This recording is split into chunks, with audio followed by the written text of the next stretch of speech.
Ladies and gentlemen, boys and girls, and those who don't identify as either. You are listening to Ratchet and Respectable from Dubai with Demetria L. Lucas. Congratulations, America. On the 10th day of the year, your government can actually begin to operate as normal. Actually, it happened on Saturday. This is just our first episode since the GOP actually got a Speaker of the House elected, Kevin McCarthy. It only took 15 tries. It only took 15. The most it's ever taken in the history of the country. But he did it. Try and try again. I guess this is the testament. Try 15 times. There's a question about how many concessions that he had to make in order to get the job and to get people to vote for him. I'm a little nervous for the country going forward. I mean, I've been nervous for the country for a while now. But still nervous, I should say. I wouldn't say I'm more nervous than I was when Trump was in office, but still nervous. Forever, there's been a lot of tension between Democrats and Republicans. But Republicans have tension with other Republicans. There's a whole faction of Republicans that have just, completely batshit, who are just causing a bunch of ruckus and won't vote for Speaker of the House. Shit like that. The Democrats, they have a minority Speaker of the House, Hakeem Jeffries. I think I referred to him. I know I did because my dad corrected me. I referred to him on a previous episode when I was celebrating that Nancy Pelosi had stepped aside and Hakeem Jeffries was going to be her replacement. I referred to him as Speaker of the Senate. My dad called and he was like, he's not Speaker of the Senate. He's Speaker of the House. You know better.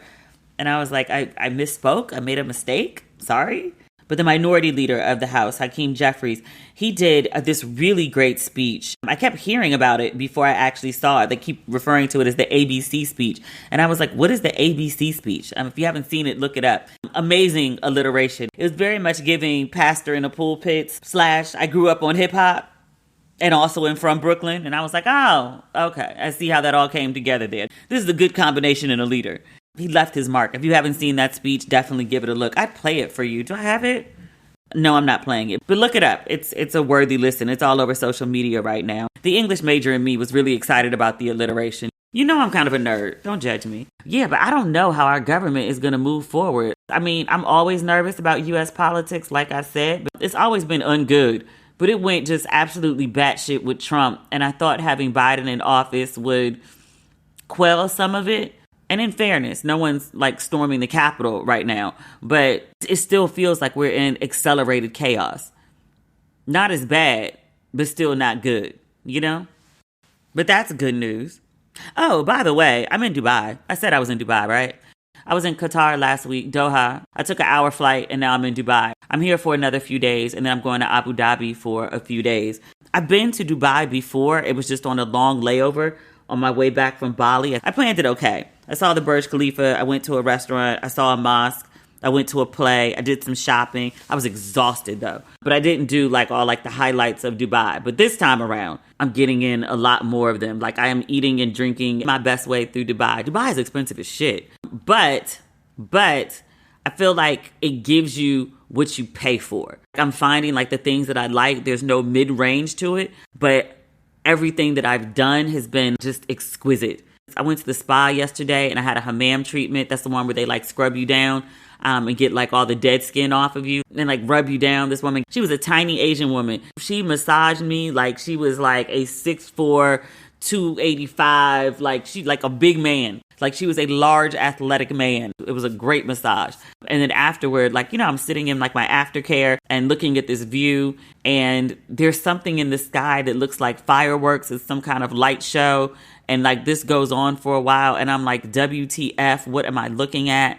And then there's music playing. There's a violin. And I was like, wait, is that live? And I turn around and there's a woman in the corner playing the violin for us while we relax after our spa treatments. And I was like, yo, this is dope. This is pretty nice. What else did we do? We went to the Dubai Frame. I had to get my tour stuff out the way. Also, I remember, I don't know if it was a show, because I feel like there was a video, but it couldn't have been a show. Because Marjorie and Steve have never had a show. That's a show I would watch too, by the way. If they did a reality show, I would so watch that show. Steve and Marjorie came to Dubai and he took her to the Dubai Frame, which the whole point of is these amazing views of the city of Dubai. It's this big building that looks like a picture frame. And on the top, you can see these gorgeous, gorgeous views. And I want to say when Steve took Marjorie, he booked the whole thing out. And I want to say they had a dinner for two with these 360 views of Dubai. and I wanted to see that view. So I did. It was epic and beautiful and better than the pictures, the video, whatever I saw of Steve and Marjorie. But I was like, yo, sometimes I forget how long Steve money is. Like, you can look at Marjorie and see that the money is long. But I was looking at this view and I was like, yo, you rented this whole thing out for dinner to show Marjorie, like, I don't know, was it an anniversary? Was it just, I just feel like it? Because, you know, like, they like the stunt, just the stunt. But I was like, nicely done. Nicely done. Steve works hard and Steve enjoys his money hard. Also, just a note about Marjorie and Steve. I remember Marjorie used to do videos. There was at least a video on YouTube where they were talking about their Christmas because they had like real deer, reindeer, something like that. And she had like these big Christmas trees in the house. And she was like, this is Steve's thing. Steve likes these big department store trees. Steve likes the travel. Steve likes the excess of it all. Like, I facilitate it, but like a lot of this is Steve. So folks be like, oh, Marjorie Harvey's spending up all that money and Steve has to work to keep Marjorie and Chanel. And I was like, well, he's a good husband. But I was like, a lot of that stunting is Steve wanting to stunt. Cookie and Magic be like that too. Cookie be like, no, I'm the calm one. He's the one that likes all this extra stuff. I be there. I'm down with it. I'm with the shits. But that's Magic. That's his thing. He likes to stunt. The man walked around in furs in LA for years. Like, he's before Cookie. Like, he likes to stunt. Cookie's actually the quiet one. That's not the point. The point is, I'm enjoying Dubai. It is 9:41 in Dubai. I've been up since 4 o'clock. I'm 4 hours ahead of Ghana, which is 9 hours ahead of the East Coast, which is 12 hours ahead of the West Coast. Like, it's 9:41 here when I'm recording. It's 8:41 in East America. But I have a big, exciting day planned. We're going to a beach club. We may not make it to the mall, to be quite honest. I don't really need to go. The person I'm traveling with, he wants to go. But definitely a beach club. And then we have a boat ride, which I'm really looking forward to because it's a boat. It's supposed to be 82 today, which is warm for this time of year. It's winter in Dubai. Like, people are literally walking around in coats. And I'm like, it's 75 degrees. Like, why? But, you know, heat is relative, as I'm learning as I bop around the world. So yeah, so here in Dubai for another couple days, then to Abu Dhabi, then back to Ghana, then back to America. A word about my return to America. I don't know why people keep saying that, like, I'm leaving Africa. A couple people actually asked me about it when I was in Ghana. Like, I ran into people who listened to the podcast and they were like, why are you leaving? Like, why? I thought you were going to be in Africa for a year. Yeah, I am. I'm going home to switch out my clothes and then I'm going to South Africa. I told y'all from the beginning, like, I'm going to Africa. I stayed in Ghana and I will be back in Ghana because I really like Ghana, but I'm also going to see other parts of Africa. I'm still planning to get a place in Ghana, I think. I put that on hold for a minute just because I can't find what I want.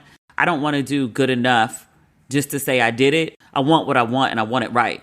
I told y'all a long time ago, I have a issue sometimes with thinking I don't deserve certain things. I'm not worthy of certain things. And it flares up sometimes. I've been doing much better with it. But something about the house buying, it started to flare up again. And I was like, oh, I should just get it. And I should just be happy with, you know, what this is because it's better than. And I was like, no. So I'm holding out until I find it. I haven't found it yet. But yeah, I'm going home for 2 weeks and then I'm going to South Africa and I'll be there for a few months. And I'm not really sure where I'm going after that. I think I want to go back to America for the summer and then go back to Africa for the fall. June, July, and August get tricky on the continent. It's either extreme heat like North Africa or rainy season in West Africa or cold in South Africa. I got to search around about the temperatures in East Africa. I like Nairobi because that's where I would stay if I was doing East Africa. I liked it lots. I enjoyed my time there, but I don't know if I want to live there per se. But that's my update. Support from today's episode comes from Jenni Kayne. The weather outside may be frightful, but Jenni Kayne is here to make it delightful. Jenni Kayne is your go-to shopping destination for classic, comfortable, and California-inspired clothes.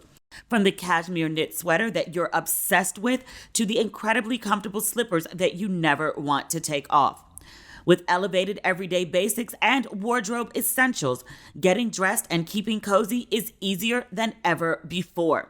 When it comes to investing in a uniform that'll last, we choose Jenni Kayne.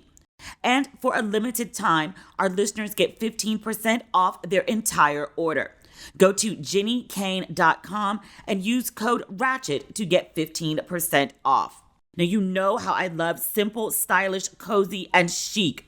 Whether I'm dressing for work or running errands or a night on the town, Jenni Kayne is my go-to for effortless everyday fashion. They've got core pieces that you can dress up or down all season long. Their cashmere sweaters pair perfectly with weekends or workdays. They are perfect when you're traveling around and on the go. Find your forever pieces at jennikayne.com. Our listeners get 15% off your first order when you use code RATCHET at checkout. That's 15% off your first order. Jennikayne.com. Promo code RATCHET. New year, new me, and new clothes with Jenni Kayne. We have good black news this week. BMF is back. I saw the advertisement for it. You know, like I was on that boycott 50 Cent thing for a while because I haven't watched any of the additional Powers. After the first Power was done, I was like, I'm done with Power and I'm done with 50. And then BMF came out and then like my friends were talking about how good it was. And I was like, all right, well, I'll watch an episode for free.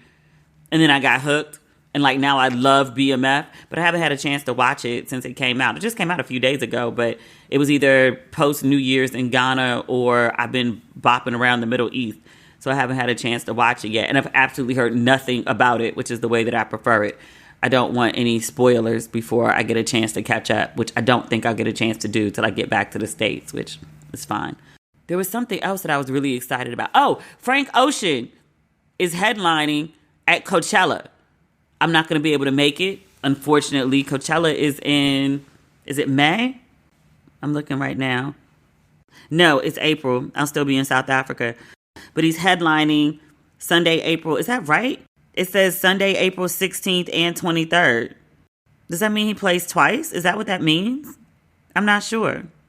You know, I've never been to Coachella, even when I lived in California. I mean, part of when I lived in LA was 2 years of COVID. So, but the exciting thing for me is not necessarily Frank Ocean headlining Coachella. I mean, even though that is exciting for Frank Ocean, but I think if Frank Ocean is headlining Coachella, then that would indicate that Frank Ocean music is coming again. I love Frank Ocean. Not the best live performer, or maybe he was really nervous that time he performed. Was it the Grammys? I think it was. He's only done like one really big TV performance and then never performed again. And it was terrible. And I say that as somebody who loves Frank Ocean. It was really bad. I haven't seen him do an award show performance or any big performance since then. But I bought the album that came out after that, Orange. I love Frank Ocean. The other day, Demi and I did a tour, and it was actually group one. I don't know how it came up, but something about Renaissance came up, Beyonce's Renaissance, and I still haven't listened to it. Like, I've actively avoided listening to it, and I will not listen to it until I get visuals. I'm not asking for too much. Like, Beyonce usually drops everything all at once, and I want my visuals to go with my music, and I'm fine waiting. But some people are very upset that I have not listened to this album. So on the bus on the way back, one of the girls had a speaker, and so they started playing Renaissance, and they were like, D, we're going to force you to listen to the album. And I was like, sure, whatever. I don't go nowhere without my headphones. I always have my beats with me. So I was like, yeah. So they had the speaker playing, and they're like having a full moment. I put on my headphones, noise canceling, and put on Frank Ocean until I went to sleep. So I still haven't heard the album. Like, again, I am actively avoiding it until I can get all of my visuals and my music all at once. That's it. But I started listening to Frank Ocean on that bus ride, and I probably hadn't listened to the album in about like the last album or any of the albums in like a year and change. And then like I got hooked on Frank Ocean again. So like now it's like my walk around music, or just like put something on in the house. It's either Frank Ocean or the Luther Holiday album. I listen to the Luther Holiday album year round. It's Luther. I don't need to explain that. But I'm excited. I think there might be a Frank Ocean album coming. This is pure speculation. I could be entirely wrong. But if I'm not, then I'm really excited. Oh, good news. Shemar Moore, he was on Jennifer Hudson, and he announced that he's having his first child at 52. And my thought wasn't like, wow, that's like an advanced age to have a kid. I don't have a lot of regrets about things that I've said or written over the years. One of them, though, I wrote a piece for .com about a woman who was 50 and pregnant. And I said something about her being too old to have a kid. I was like 29 when I wrote that. Just didn't have proper perspective. It's one of the few things I've written that I regret. I mean, at this point, I'm like, if you can have a child at any age, have the kid. if that's what you want to do. I was happy for Janet Jackson. I was happy for Tamron Hall. There was somebody else that's had a baby at quote unquote an advanced age. So I say all that to say, when I heard Shemar Moore was having this kid, my thought wasn't even like, oh, too old to have a kid, or even about his age at having a kid. It was that it's his first kid at 52. What kind of condoms or pullout game does this man have? Did you pay for a lot of terminations? I'm not even trying to be funny. I'm just like, you made it to 52 as a man in Hollywood and looking the way he does. Because Shemar Moore, you know, a lot of people find him corny. That's the conversation folks can have amongst themselves. But he's a nice looking man.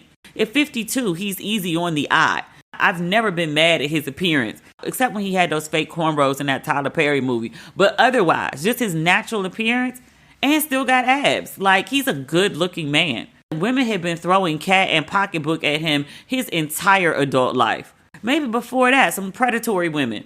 You managed for all this time not to have a kid, he needs to write a book.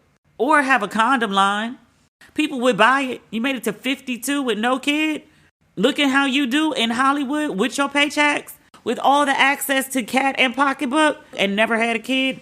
That's an amazing feat. Congratulations to Shemar Moore on his first child, a girl, at age 52. Speaking of predators, not Shemar Moore, but the women who may have preyed on him when he was a younger man. I'm sure it happened because folks is gross and nasty, men and women. I read that there's a part 3 for that R. Kelly documentary. I watched part 1, which I want to say, was that 2019? That was like 2 hours a night for a few nights. That was like at least 6 hours. And then there was another one, a part 2, a year later. And that was like another 4 to 6 hours. And now there's a part 3. Look, R. Kelly was a nasty, disgusting rapist, predator, criminal. He has been convicted of these things. He is currently in prison for his crimes against girls, young women, women, period. That's where he deserves to be. I think we have reached the overkill part of this story. The first documentary, I thought that was important. I thought that was necessary. People have been speaking for years about how R. Kelly was a predator and he was still walking amongst the population preying on people. I thought that documentary was necessary and also put the ball in motion to get justice for the women he harmed, and to lock him away to keep the rest of society safe and to punish him for his crimes. Part 1, absolutely necessary. Part 2, as a follow-up to part 1, totally get. There were more stories of the same. I don't believe R. Kelly was locked up when part 2 aired. I think he got locked up afterward. Part 3, the man's in jail. From what I'm reading, the recaps that I'm reading about the documentary, I mean, there's new news in the sense that it's more women coming forward, sharing their stories and giving additional details about things that happened to them or things that happened to other people. I'll speak about that in a minute. But at some point, it just starts to feel exploitative. I'm going to say the same thing about the women here who are telling their stories. It's the same thing I said about Meghan and Harry. Something happened to you and it was terrible. And I'm not mad at you for wanting to tell your story. I'm not mad at you for telling your story. I hope you get a sense of peace. I hope that in your telling your truth, that it's cathartic for you. I also hope folks are getting therapy. Sitting down in a chair in front of a camera is not therapy. But also, I mean, and this sounds really, really bad, I don't want to hear these stories anymore. I want to make a distinction. That's not me saying I don't want people to tell their story. I think they should. And I think the people that want to hear it should listen. I've just tapped out. Same thing I said about the Whitney Houston stories. Remember we talked about there was a new Whitney movie, which actually I know people who saw it and said it was good. I'm good on it. There have been so many Whitney documentaries. There's been Whitney TV shows. There's been Whitney interviews. There's been movies about Bobby. Whitney always comes up in their stories. Lena Waithe did a story on Netflix that was based on Whitney and Robin. Robin wrote a book about Whitney. Mama got a book about Whitney. I'm Whitneyed out. What else about the story do we not know? Whitney is absolutely an icon. She was a major force in American culture. She means tons to Americans. She means tons to Black folk. I get it. I get the obsession with Whitney. I'm over it. Not over Whitney. I'm over people telling the same story about Whitney. There's no new narrative. It's the same story over and over and over and over. I'm like, what are you telling me new?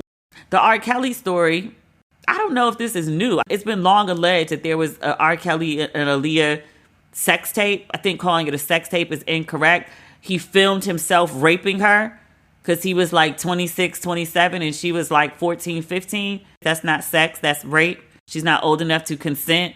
And even if she was, that age gap is disgusting because that's a child at 15 to 27 is a grown-ass man. And that needs to be said for some folks. Like, she wasn't fast. She was a child being taken advantage of by a much older adult who she also never should have been left alone with. But there's a woman in this R. Kelly special that I read that was talking about, she found a video recording of R. Kelly raping Aaliyah. I think language is important. It's not a sex tape. But she found this recording, and then R. Kelly, I guess, beat her and pushed her down some stairs, or pushed her down the stairs and beat her. I don't know which one came first, but both happened, according to her. And then there were some other details that came out about Aaliyah, or her parents, rather. Like, her parents signed an NDA, and it's speculated that R. Kelly paid them a bunch of money. I'm tired of hearing about R. Kelly and Aaliyah, too. Aaliyah's been gone since early 2000s. I remember where I was when I heard she had died. Him actually called me. I was walking to a club, and he called me and told me that Aaliyah's plane had crashed. And I was like, wait, what? And he was like, Aaliyah's dead. I was like, wait, what? No, what? Aaliyah was a great performer, entertainer, whose life was cut short far too soon. And I think had she lived, she could have been as big as Beyonce. Maybe that's hyperbole, but she was well on her way to being that. But there's so much more to Aaliyah's legacy than being assaulted, raped, abused by R. Kelly. She made great videos and she made great music, and by all accounts, people like adored her, and she was just great and fun and funny and sweet. Missy and Genuine and Timberland loved her. Damon Dash loved her. And I prefer to remember her in the way that they speak about her versus this nonstop looping narrative about what R. Kelly did to her when she was a kid. And I feel like her legacy gets really overshadowed by the R. Kelly shit. It's not that I want to sweep it under the rug. It's not that I want to pretend it didn't happen. It's just that we all know it happened at this point. Like, there's no question about whether it happened. Like, we've seen copies of the marriage certificate. We've heard stories about it forever. One of the previous surviving R. Kellys, one of the women talked about, did she say she walked in on Aaliyah being raped by R. Kelly? I think she said they had sex, but I'm specifically calling it what it is. But that was in a previous part of the documentary. There's no question about what happened between R. Kelly and Aaliyah. He abused her, he assaulted her, he took advantage of her, he raped her, he married her. There's some question as to whether or not she was pregnant by him. All these additional details that Aaliyah is not here to refute or confirm. I don't like it. I don't like it. Somebody emailed me and asked, have you seen Surviving R. Kelly Part 3? I haven't. And I don't think I will. For folks who want to watch it, like, that's your prerogative. I have no desire to. I'm not over the narrative. I don't want to like brush it aside as something that doesn't matter, because it does. I just don't need to engage in that content any further. I don't need additional details. At this point, like, I know he's a predator. We all know he's a predator. I don't need additional details from other women about his predatory behavior to convince me in any way about what a horrible human being he is. With Masterclass, you can learn from the world's best minds anytime, anywhere, and at your own pace. You can learn modeling fundamentals with Naomi Campbell, or improve your songwriting with John Legend, or learn impactful giving with Melinda French Gates. With over 2,500 classes from a range of world-class instructors, that thing you've always wanted to do is closer than you think. Now, I love Masterclass. I started taking it in 2018 when I wanted to learn screenwriting. They had classes with the best in the business, such as Aaron Sorkin and Shonda Rhimes. That was my intro into TV writing. Masterclass offers cinema quality classes that give you unparalleled access to a renowned instructor. Lessons range from specifically showing how to execute a technique to instructors' insights about their craft that can be translated across many fields and disciplines. What I love most about Masterclass is the flexibility Explore lessons in any order you'd like across your phone, tablet, Apple TV, computer, and on the go with audio mode. Lessons are approximately 10 to 15 minutes in length, and they fit easily into your everyday life. I highly recommend you check it out. Get unlimited access to every class, and as a Ratchet and Respectable listener, you get 15% off an annual membership. Go to masterclass.com/ratchet now. That's masterclass.com/ratchet for 15% off Masterclass. Last but not least, I think, Meek Mill. On a previous episode, literally last week, we talked about Meek Mill, and we talked about his visit to Ghana, and we talked about his visit to Jubilee House, which is Ghana's equivalent of the White House, the presidential seat of power. And we talked about how Meek Mill went to visit Jubilee House, and he dressed like he was going to play ball or ride a four-wheeler. And I talked about how disgusted I was that he did that, because it's disrespectful to show up to see the president of any country, America's and especially Ghana's, without putting on some decent clothes. Yes, that is respectability politics. No, putting on a collared shirt and some pants doesn't change the core or essence of who he is. But God damn it, you're a grown-ass man. Put on some pants and a collared shirt. I'm not saying you got to put on something expensive. I'm not saying you got to put on something designer. But put on something decent to go see the president of a country.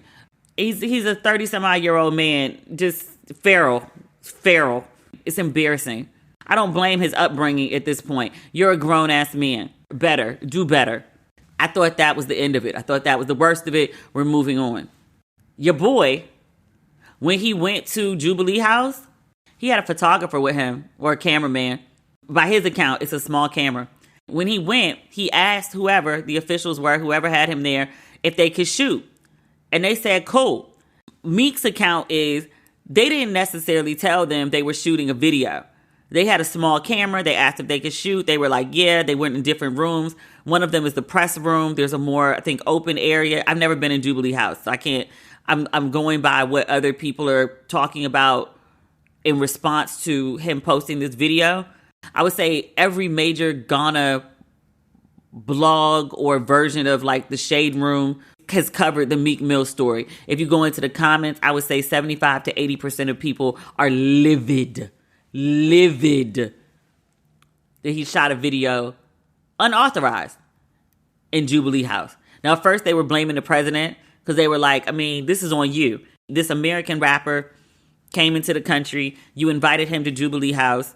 He came in there and obviously asked for permission to shoot, and y'all said, cool. So I blame the president for allowing the space and the office of the presidency to be disrespected. He could only do what y'all allowed him to do because he was literally in y'all's house. Turns out they didn't really allow it. Not really. His version, Meek's version, he said he didn't tell them that what he was doing. He just asked if he could shoot. Really, nigga? Really? Would you even try that at the White House? You wouldn't. Jubilee House?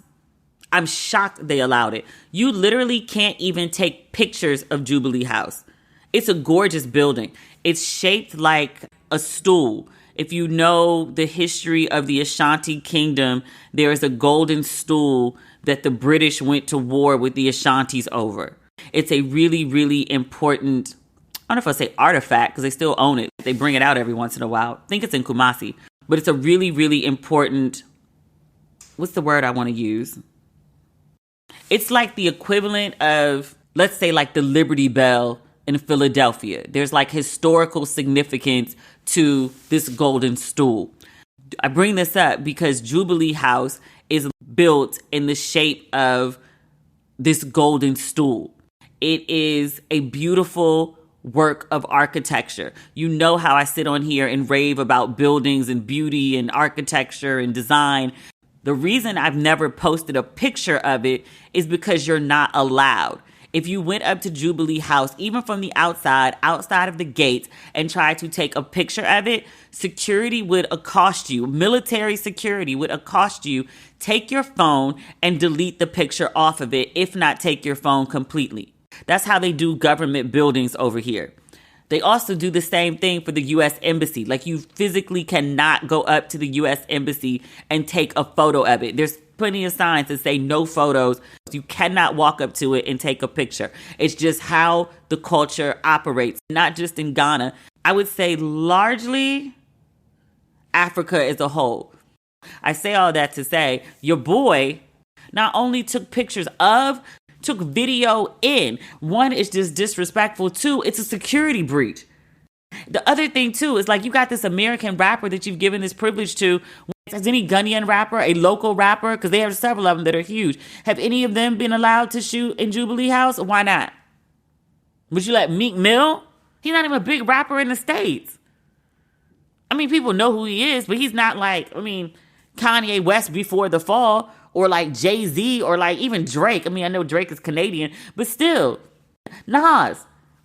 Meek is like a B-C-list rapper. Best. Y'all let him go into the seat of power in Ghana and film? He actually had permission to film.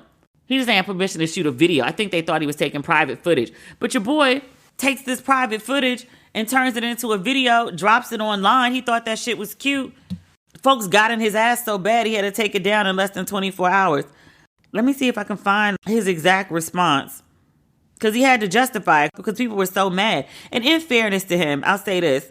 In his apology, he really seemed like he didn't know that he'd done something wrong. So after folks went off, he wrote, I guess this is on Twitter, he said, quote, "To the people of Ghana, no video I drop is ever meant to disrespect the people. The fastest way to make connection is through music, and I wanted to do that with displaying art. I'm in my 30s from America and didn't know much about the lifestyle here." He continues, "My apologies to the people if any disrespect. We still going to push to make the connection between Black people in America and Africa. What I'm trying to do is more than a video. My apologies to the office also. I don't think they knew it was video footage when we asked to shoot. It's a small camera and one kid. In America, we didn't know this existed and was excited to show because they don't show Ghana on our media much. So I'll take responsibility for my mistake. Not intentional." Last words. "I'm just not here for no separation of anything Black. We already separated enough and don't understand each other's cultures. Let's use this to help fix that and not more judgment toward one another." His heart was in the right place. He just ignorant as fuck.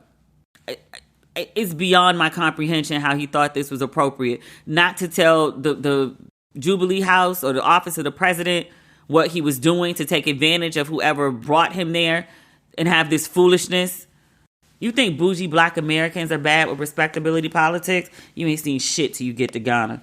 They stushes. Everybody. Not even just quote unquote bougie. Everybody. There's an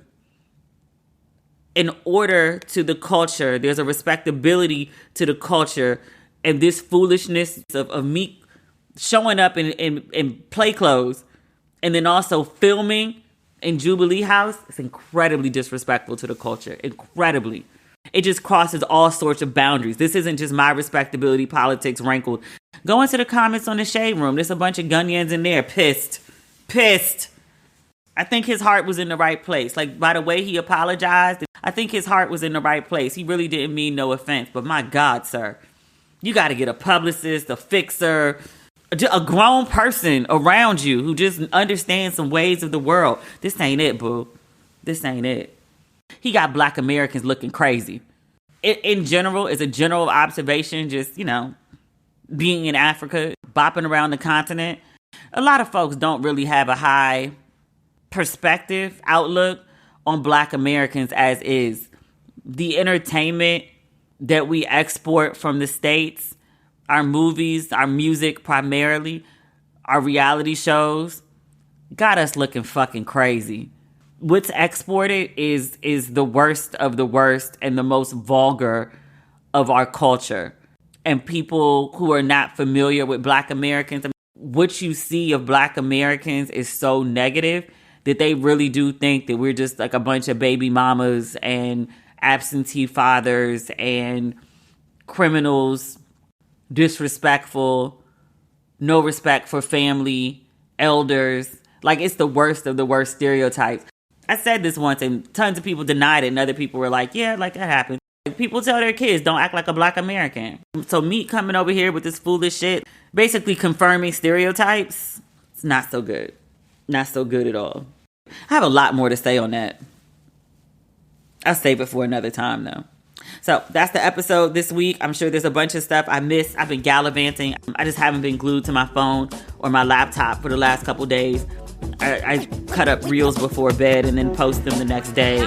And that's really the only time I'm on my phone. I'm really trying to live in the moment more, especially since, I'm going home for 2 weeks. I don't know why it feels like I'm going home forever. It's just 2 weeks.